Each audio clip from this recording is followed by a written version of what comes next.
যদি কোনো মুসলিম ঘরে এই সূরা নিয়মিত পাঠ করা হয় তবে সেই ঘরে কোনোদিন কোনো রিজিকের অভাব হবে না। যদি বান্দা নিয়মিত সময় পেলেই এই সূরাটি পাঠ করে তবে আল্লাহ তাআলা ওই ঘরে রিজিক এবং বরকত 70 গুণ বাড়িয়ে দেন। আর ওই বান্দার তৃতীয় প্রজন্ম পর্যন্ত রিজিক নিয়ে কোনো চিন্তা করতে হবে না। আল্লাহ তাআলা ওই পরিবারের রিজিক নিজে হাতে বন্টন করে দিবেন। হযরত মুহাম্মদ সাল্লাল্লাহু আলাইহি ওয়াসাল্লাম তার সকল উম্মতদের এই সূরাটি পড়ার জন্য বিশেষভাবে বলে গিয়েছেন, কেননা যেখানে আল্লাহ তাআলা নিজ হাতে রিজিক বন্টন করে দিবেন সেখানে আর কোনো কথাই থাকে না। প্রিয় দর্শক, আমাদের মধ্যে এমন অনেকে আছে যারা তাদের রিজিকের জন্য যে কোনো কাজই করে থাকে, কিন্তু সেই বান্দা যদি এই একটি সূরা নিয়মিত পাঠ করে তবে তাকে আর কোনোদিন রিজিকের জন্য চিন্তা করতে হবে না। তাই আজকের এই ভিডিওটি সম্পূর্ণ দেখবেন, কেননা সেই শক্তিশালী সূরাটি সম্পর্কে আজকে আমরা আপনাদের জানাতে চলেছি। এবং যত বেশি সম্ভব এই ভিডিওটি শেয়ার করে দিবেন, কারণ আপনার একটি শেয়ারে হয়তো আর একজনের রিজিকের উপর বরকত বেড়ে যাবে। আর সে যদি নিয়মিত এই সূরাটি পাঠ করে তবে সে যে সওয়াব পাবে তার অংশীদার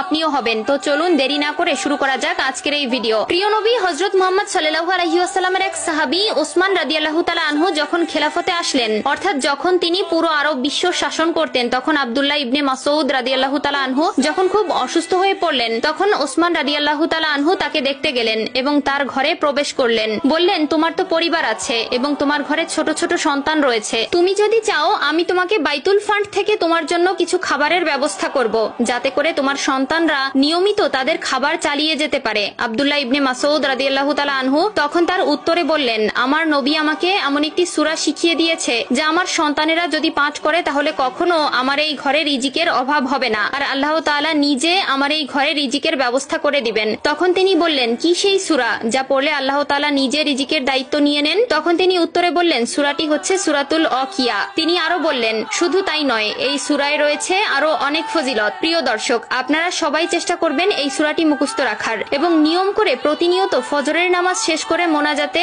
এই দোয়াটি বারবার পাঠ করার। সূরাতুল ওয়াকিয়া কোরআনের 56তম সূরা, যা মক্কায় অবতীর্ণ হয়েছে এবং এতে রয়েছে মোট 96টি আয়াত। আর এই সূরার অনেক ফজিলত হাদিস দ্বারা প্রমাণিত হয়েছে। চলুন জেনে আসি এই সূরার আরো কয়েকটি ফজিলত সম্পর্কে। 1. দারিদ্র থেকে মুক্তি। হযরত ইবনে মাসউদ রাদিয়াল্লাহু তাআলা আনহু বলেন, যে ব্যক্তি প্রতিদিন রাতের বেলায় সূরাতুল ওয়াকিয়া তেলাওয়াত করবে তাকে কখনো দারিদ্র স্পর্শ করবে না। সুনানে ইবনে মাজাহ হাদিস নম্বর 3797। 2. মৃত্যু সহজ হওয়া। হযরত আনাস রাদিয়াল্লাহু তাআলা আনহু থেকে বর্ণিত, যে ব্যক্তি প্রতিদিন সূরাতুল ওয়াকিয়া তেলাওয়াত করবে আল্লাহ তাআলা তাকে সহজ মৃত্যু দান করবেন। 3. কবরে নূর ও শাস্তি থেকে মুক্তি। হযরত আবু উমামা রাদিয়াল্লাহু তাআলা আনহু বলেন, যে ব্যক্তি নিয়মিত সূরাতুল ওয়াকিয়া তেলাওয়াত করবে তার কবর আলোকিত থাকবে এবং শাস্তি থেকে মুক্তি পাবে। আল্লাহ তাআলা আমাদের সকলকে এই সূরাটি নিয়মিত ফজরের নামাজ শেষ করে পড়ার তৌফিক দান করুক। আমিন।